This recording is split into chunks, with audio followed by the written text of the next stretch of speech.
Camping ulit tayo guys. Spring weekend. So here we are again at the park. It's already 4 p.m. here, so wala nang masyadong tao. And here's my little one. Today is April, ano ba dun? April 12.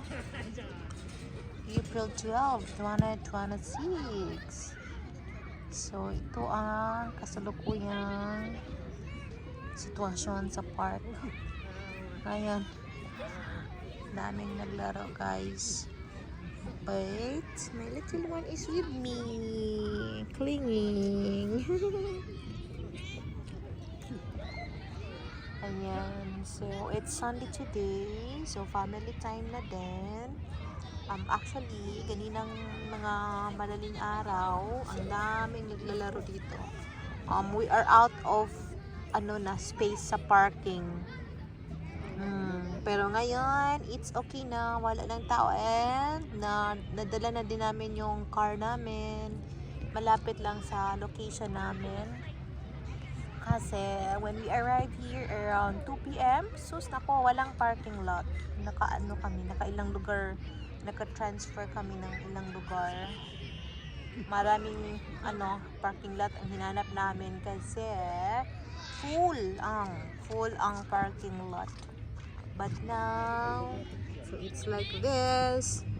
Yung car namin nandyan lang, nakuha na namin. Malapit lang sa location namin. And today's weather is cloudy and a bit sunny, and but it's not windy, so maganda maglaro-laro dito sa park. Kasi pag windy, nako, yung mga dahon ng kahoy, nako, tagak, tapos may mga bata, delikado sa mata. So yan po, ito free, it's a free park. Yan, free park.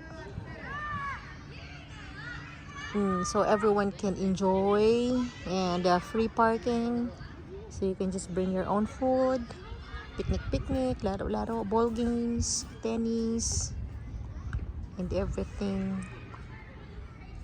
So bahala na kayo kung kayo dyan.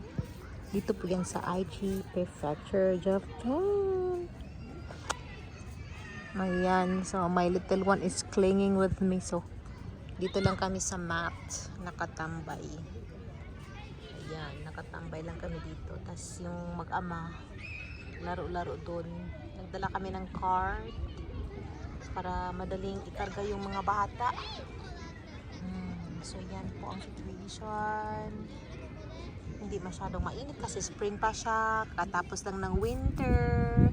So it's really good to go outside. Ayan, may vending machine din dyan. My son wants to buy something there, kaso lang hindi pinayagan ng ama kasi bili na naman. Kakakain na namin ng snacks dito. Ayan po guys, thank you so much for watching, and for more videos you can subscribe for more. Thank you and have a blessed day. Bye. Ayan, upload na right away. Tara.